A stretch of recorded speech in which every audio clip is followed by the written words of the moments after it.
కథ ఉత్తరాఖండ్లో ఉన్న అడవిలో జరిగినది. అక్కడ ఉడత యొక్క కుటుంబం జీవించేది. వాళ్ళది చాలా మంచి కుటుంబం. వేరే జంతువులకంతా వాళ్ళు సహాయం చేసేవాళ్ళు. ఎప్పుడు ఏం కష్టం వచ్చినా జంతువులన్నీ సహాయం కోసం వారి దగ్గరికే వచ్చేవి. ఈ యొక్క కారణం వల్ల వాళ్లకు శత్రువులు కూడా ఉన్నారు. ఒకరోజు చిన్న ఉడత వాళ్ళ అమ్మా నాన్నతో ఇలా అనింది. అమ్మా నాన్న, మీ ఇద్దరితో నేను ఒక మాట అడగాలి. చెప్పు బిడ్డ, నువ్వు ఏమడగాలనుకుంటున్నావు? మీరు అందరికీ సహాయం ఎప్పటి నుంచి చేస్తున్నారు?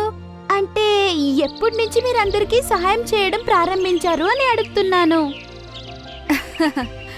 బిడ్డ, మీ నాన్నది ఒక కథ ఉంది. అమ్మా, త్వరగా నాకు కథ చెప్పమ్మా. బిడ్డ, చాలా కాలం క్రితం జరిగింది. ఒకరోజు మీ నాన్న ఎక్కడికో వెళ్లి ఇంటికి తిరిగొస్తున్నారు. అప్పుడు ఆయన కాలు రాయికి తగిలి కాలు విరిగిపోయింది. అప్పుడు నాన్న ఇంటి దాకా కూడా రాలేకపోయారు. అవునా అమ్మా, తర్వాత ఏమైందమ్మా? తర్వాత నాన్నగారు చాలా సహాయం అడిగారు, కానీ సహాయం చేయడానికి ఎవ్వరూ రాలేదు. తను నొప్పితో బాధపడుతున్నారు. అంతే, ఆ రోజు నుంచి మేము నిర్ణయించుకున్నాము, ఎప్పుడెవరికి ఏం సహాయం చేయాలన్నా ఖచ్చితంగా చేయాలి, మనలాగా కష్టపడడానికి వదలకూడదు అని. అంతే, ఇంకా ఆ రోజు నుంచి అందరికీ మేం సహాయం చేస్తూనే ఉన్నాం. అవునమ్మా, చూడమ్మా ఎంత చెడ్డవాళ్ళు ఉన్నారు.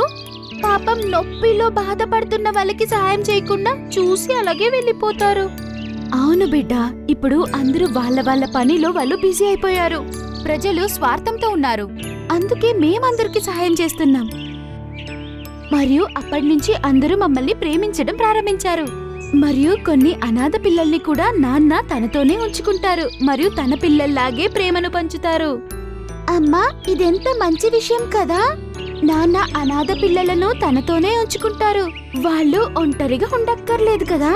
అది మాత్రం కాకుండా ఇంత చిన్న వయసులో పాపం అవి ఒంటరిగా ఎలా ఉంటాయి? ఏదైనా జంతువులు ఆహారంగా మార్చుకుంటాయి. ఆ బిడ్డ, నువ్వు కూడా ఇక మీదట నాన్నలాగే మంచి పనులు చేయాలి, అందరికీ సహాయం చేయాలి. ఒకరోజు అడవిలో బాతుల దగ్గర తినడానికి ఆహారం అయిపోయింది.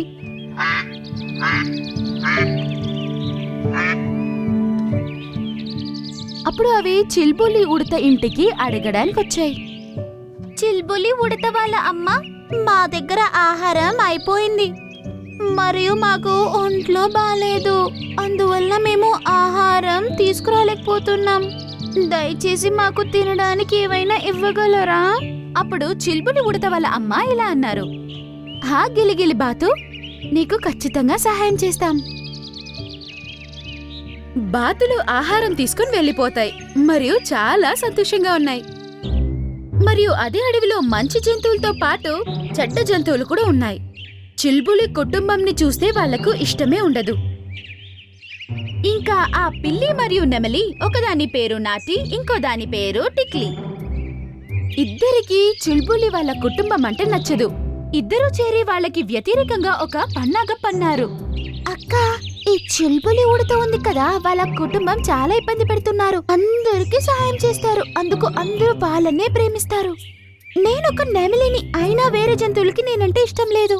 నువ్వు సరిగ్గానే చెప్పావు. మనమిద్దరూ చేరి వాళ్ళ కుటుంబాన్ని నాశనం చేయాలి. మరియు ఒకరోజు చిల్బులి ఉడత తిరగడానికి బయటికి వెళ్ళింది మరియు వాళ్ళ అమ్మా నాన్న ఇంట్లోనే ఉన్నారు. అప్పుడు నాటి పిల్లి మరియు టింక్లీ నెమలి చిల్బులి వాళ్ళ అమ్మ నాన్న మీద వెళ్లి అటాక్ చేశారు. ఒకటి నాన్నని పట్టుకుంది మరియు ఇంకొకటి వాళ్ళ అమ్మని పట్టుకుంది మరియు ఇద్దరూ చేరి వాళ్ళ మొహం మీద కొట్టారు మరియు అక్కడి నుంచి వెళ్ళిపోయాయి. మరియు చిల్బులి ఉడత ఇంటికి రాగానే వాళ్ళ అమ్మా నాన్న పరిస్థితి చూసి వాళ్ళని లేపడానికి ప్రయత్నిస్తుంది.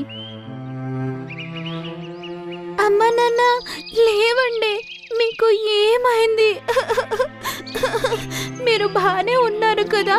ఈ అడవిలో మీరంటే ఇష్టమైన వాళ్ళు చాలా మంది ఉన్నారు, కానీ ఎవరు మిమ్మల్ని ఇలా కొట్టగలుగుతారు?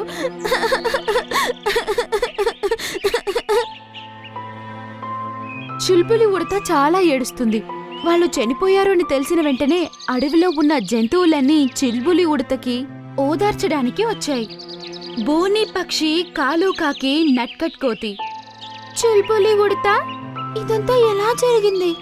మన అడవి యొక్క ఉడత సమాజానికి చెందిన రాజా రాణిని ఎవరు చంపారు? అయ్యో నా బిడ్డ, నువ్వు ఇంత చిన్న వయసులోనే అనాథవైపోయావు. బోని పక్షి ఇలా అని ఏడుస్తూ ఉంటుంది. అప్పుడు నట్కట్ కోతి ఇలా అంటుంది. నాకు తెలిసి ఇది ఆ కొంటె పిల్లి మరియు నెమలి యొక్క పని అయి ఉంటుంది. మొత్తం అడవిలో వాళ్ళిద్దరికే వీళ్ళ ఫ్యామిలీ అంటే ఇష్టం ఉండదు. నాకు తెలిసి వాళ్లే వీళ్ళని చంపుంటారు. పదండి, మనమందరం కలిసి వాడి గుణపాఠం నేర్పించాలి. మరియు అడవిలో వాళ్ళిద్దరిని వెతకడానికి వెళ్తారు.